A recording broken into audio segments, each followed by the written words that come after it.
Visions, I've seen it in my manifestation. I'm sleeping this guy and gonna create the most viral knockout ever. Sparring, That's what we need. we're sparring. Warm up. Some I know 8-year-olds. one thing. I got If the I find 8-year-olds out in there. anything- If I find out anything, I'm gonna beat your ass, and I'm gonna beat Jaden on Love. On my mama, I'm gonna beat both of y'all ass. Will it impact Tank's legacy if Jake Paul were like to beat him or even like knock him out? Dude, Tank's a 3-division world champion, 4-time 3-division world champion. At the end of it, bro, you can't take anything away from him. Interview 1. Gervonta Davis has just erupted after Jake Paul allegedly claimed he'd knock him out in only 3 rounds. A bold dig that's added real fire to an already heated buildup. Critics and insiders agree this fight puts Davis's reputation squarely on the line. It's rare for a boxer of his caliber to take on such an unconventional matchup, and a loss would raise serious questions about his legacy. But on the flip side, if Tank Davis can overcome Jake Paul's size, power, and relentless hype, the win would be unforgettable, a defining moment that could forever shape how the boxing world remembers him. I think Davis is more to lose because he's the bona fide world champion. I don't care if he's much smaller. I think Jake Paul has sort of plateaued as far as where his boxing is concerned. It's rather low level. He's big, he's physical, he's strong, he can hit. So there is that risk. Davis, at lightweight, you're in a moment where it's too physical for you. You can clinch. Against the heavyweight, where you clinching? You ain't getting out of that corner just clinching anymore if you run out of space. You know what I mean? So it's interesting. But Davis, listen, there's a lot of talking points that I'm sure we'll get into when this gets closer to the fight. Davis can still punch at lightweight. Can he drop a heavyweight? There's a lot to gain there, right? If Davis knocks the answer is yes. If Davis drops Jake on his ass, as much as Davis is the one with more to lose, it's still a highlight moment. A visual that will stay forever. Yeah, but if you get dropped, even if you're smaller, you're still a world champion in multiple weight classes. If you get dropped, what's the look? What's the feel? On the inside, as boxers, me and Chris Algieri, the champ, even you, Jimmy, you have fight experience, so we know that the risk is a big guy that big hits you. You're probably going down if you're a small guy if he hits you clean. So we know the risk, but how does it look to the public eye who don't understand that? You know what I mean? The public. So there is a lot to lose, though. There's a bit to gain. I wouldn't necessarily have an issue with this had Davis's career arc been one that benefited boxing. Davis was manufactured and put into a position where he's supposed to benefit boxing, and I don't think he has. I think he's hurt boxing. So by giving him this reward, that's my problem. Why are we watching this? Why don't you make him earn his spot that he still hasn't earned? Jake Paul has officially raised the stakes, boldly declaring that he'll deliver the knockout of the year when he faces Gervonta Davis. This isn't just another fight for Jake, it's personal. He wants a moment that dominates headlines and shakes the boxing world. His confident statements make one thing clear. He views this matchup as his ultimate chance to silence critics, prove his legitimacy, and carve his name into boxing lore. By promising the biggest knockout of his career, Jake isn't just betting on his power, he's betting on his ability to own the spotlight. Because this thing is going to be watched by hundreds of millions globally. Jake, give the people one thing that you can guarantee that they're going to get on November 14th when they tune in to Netflix. Yeah, you're gonna see the 2 biggest fighters in America go head to head with an amazing card, world championship fights back to back to back, and that's just how the MVP way we do it. And I'm gonna come for a knockout of the year again. I've seen it in my visions, I've seen it in my manifestation. I'm sleeping this guy and gonna create the most viral knockout ever. Rolly Romero has now weighed in on the potential fallout if Jake Paul were to knock out Gervonta Davis, and his take might surprise some fans. According to Romero, such an outcome wouldn't seriously damage Tank's legacy. He reminded critics that Davis is already a 3-division world champion, a name etched deep in boxing's modern history. Speaking in recent interviews and Instagram reels, Romero emphasized that one loss, even a dramatic knockout, can't erase years of dominance, skill, and championship success. For Rolly, Tank's accomplishments speak louder than any single result inside the ring. Bro, you can't be mad at somebody for doing what they feel is best for them. Will it impact Tank's legacy if Jake Paul were like to beat him or even like knock him out? Dude, Tank's a 3-division world champion, 4-time 3-division world champion. At the end of it, bro, you can't take anything away from him. Bro, you can't be mad at somebody for doing what they feel is best for them. It's the same way Roach feels Tank is the best option for him. Same way that Stevenson thinks Tank's the best option for him, or like all that stuff, right? At the end of it, bro, we just want to do what's best for ourselves, right? Facts. Right or wrong? Facts. So just do what's best for you. Raleigh Romero offered a grounded and honest take on the Jake Paul versus Gervonta Tank Davis showdown. In his view, no matter what happens on fight night, Tank's legacy is already secure. He's a multi-division world champion with a resume that speaks for itself.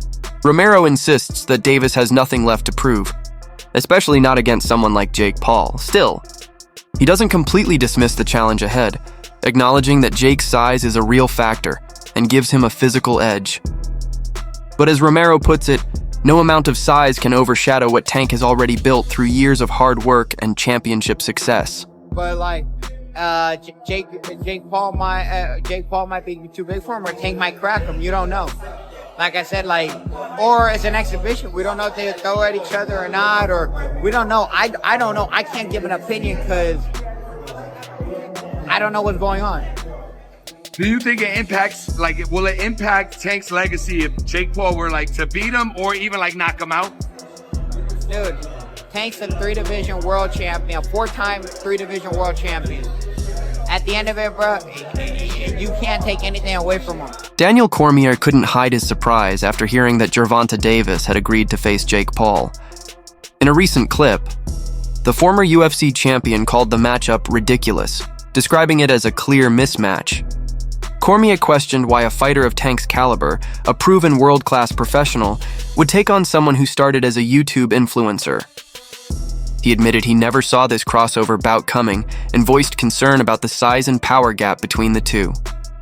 According to DC, the fight risks turning into more of a spectacle than a true test of boxing skill, something that could blur the lines of Tank's decorated career. I swear to God, I was on a plane coming home from Las Vegas. When Luis told me Gervonta Davis is fighting Jake Paul, I said, get the bleep out of here. I said, you're a bleep liar. Jake Paul is fighting Gervonta Tank Davis. There's one problem. He fights at 135 pounds. Gervonta Davis is that much better than Jake Paul at boxing. But Gervonta Davis in his last fight weighed 133.8 pounds. And I'm not over here in the business of just crapping on Jake Paul. I am much more respectful of what he's starting to build as a professional boxer. You're fighting a guy that's better than you. He's just much smaller. But that guy, because he's better than you, what if he wins? Everything Jake Paul has done is wiped completely out. Gervonta Davis loses to Jake Paul. Obviously, it's going to hurt who Gervonta Davis is, but he lost to a guy that's going to be upwards of 70 pounds bigger than him when he steps into the boxing ring. But I will tell you this right now, without a shadow of a doubt, I will watch this. Tank Davis is 30-0-1. You want to talk about Jake Paul fighting a real boxer? That's a real boxer. You can't make this stuff up, man. It's true. They're fighting. KSI has taken aim at the growing trend of spectacle-driven boxing, arguing that hype often overshadows real skill in these crossover bouts. In a recent video, he accused Jake Paul of ruining influencer boxing, claiming that Paul's approach relies more on manipulation and media theatrics than genuine competition. According to KSI, fights like these distort the balance between sport and entertainment, turning what should be athletic contests into scripted storylines built for clicks and controversy. AJ and Jake was never gonna happen. I didn't.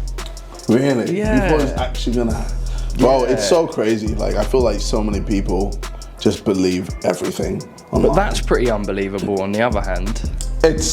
I feel like I know, well, okay, how do I say it like this? Atoma versus White.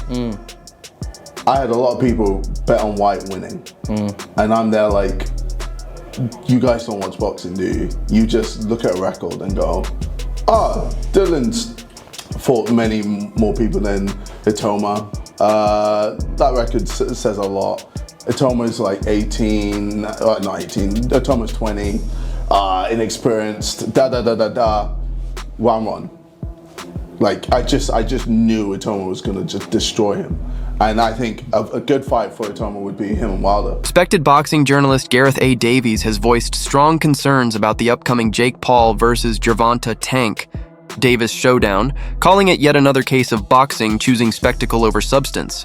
Davies highlighted the glaring weight disparity and the exhibition format, suggesting both factors compromise the sport's sense of fairness and true competition. While he acknowledged that the matchup will undoubtedly draw massive attention and financial success, he warned that such events risk diminishing boxing's credibility as a legitimate athletic discipline. Signed, I think we've gone out of the frying pan and into the fire because we thought we were going to get Jake Paul and Anthony Joshua very soon. We'll speak to Frank Smith about that in the next section, obviously. Eddie Hearn was teasing it to me personally last week. £80 million on the table for Anthony Joshua to fight Jake Paul. But 8 inches in height difference, 7 weight divisions between them, 5 stone, 70 pounds between them. It's a joke. It's a circus fight as opposed to a disgrace of a fight, which was Anthony Joshua and Jake Paul. At least you feel in this you've got quite a poor, very big one against a pound-for-pound, brilliant, unbeaten little un. And the little un who'll come up to his navel will hit him with a lot of body shots. I said in the week to Danny Kelly and Charlie Brooker that, do I mean Charlie Brooker? No, Baker. Charlie Baker. That Charlie Brooker's a different person altogether. That he'll be throwing the Superman punch, the leaping left hook. It's going to be a very odd thing. It's called, in inverted commas, an exhibition bout. But everybody in boxing who is a name doesn't mind going in with Jake Paul because they know they're making millions of dollars. And that's the only reason that Gervonta Davis, who's being called the poison little elf by Jake Paul, and it'll be fun in the build-up. Everybody in boxing knows they're guaranteed to make millions of those silverbacks, those greenback notes that they give out in America, and they give them out for fun when Jake Paul fights. So he's not going to say no to it. But can you pick a winner in that? Gervonta Tank. Davis has openly acknowledged a few things about his upcoming clash with Jake Paul that genuinely concern him as fight night approaches. He's repeatedly mentioned Jake's power, admitting that he wants to feel firsthand just how heavy those punches are. Beyond that, Tank has also spoken about Paul's size, reach, and awkward movement, elements he's never truly faced in a fight of this nature. Davis recognizes that Jake's unusual fighting style and mental toughness have unsettled several of his past opponents, and those factors can't be ignored. Still, despite his reservations, Tank remains confident that when November 14th arrives, he'll adjust, find his rhythm, and rise to the moment. Meanwhile, supporters of the Paul versus Davis matchup argue that this fight represents the evolution of boxing. They claim Jake Paul's crossover appeal, rooted in social media and entertainment, has introduced an entirely new, younger audience to the sport. These are fans who might never have tuned in otherwise, but are drawn to the drama, the storytelling, and the larger-than-life personas. On the other hand, Davis's raw authenticity and no-nonsense attitude resonate with a generation tired of overproduced marketing, making this matchup a cultural clash as much as an athletic one. 4 years in the making, when a fairly novice Jake Paul made a wish list of future opponents, and right in the middle of that list was Gervonta Tank Davis. Many laughed at the time, and some still can't believe we're here. But these two young men are the face of boxing for Gen Z and Gen Alpha. They are the two biggest boxers in America, and they are putting it all on the line. One has the speed, the skill, the accuracy, and the one-punch knockout power. The other has the size, the force, and the unbreakable confidence to make this must-see Netflix. Does Jake Paul have that concerns you? What concern me, his power. Gotta test his power. Gotta test his, just everything. To be honest, I never been in the ring with Jake, so I could say a lot. But when it comes down to November the 14th, I gotta be in there with him. I gotta be able to, his arm reach, his size, his power, the way he moving and things like that. I just gotta adapt, as I fight him come. Ikisa Badarian, co-founder of Most Valuable Promotions. has confidently brushed off the concerns surrounding Jake Paul's size advantage over Gervonta Davis. According to Badarian, physical differences won't determine the outcome when you're dealing with an elite-level fighter like Davis. He explained that the heavier catch weight was simply a way to balance Jake's relative inexperience, not a tactic to tilt the odds unfairly. Badarian also clarified that this fight didn't come together overnight. The Paul versus Davis showdown had been quietly brewing for some time, initially sitting on the back burner while negotiations for a potential Canelo-Alvarez fight were in motion. Once that deal fell through, the route to Tank Davis opened up naturally. Badarian added that Davis himself had long shown interest in facing Jake, and when the opportunity finally lined up, both camps knew it was time to make it happen. Broke, Jake and Tank are gonna happen November 14th. Whatever weight they want, man, they're talking about it, and whatever it is, it's gonna be a definitive outcome. People can talk about pro, exhibition. We're gonna make sure this is as real as it's real. Why was it, just out of curiosity, why is it not a professional bout and why is it an exhibition? Because I'm sure Jake would have taken the professional bout. Nothing's been communicated as yet in terms of what it is, right? Similar to, if you remember, with Paul Tyson, when we announced it, we didn't have the weight, we didn't have the rules, particularly in terms of the number of rounds, the minutes, the gloves. It's gonna be the same thing here. Gotcha.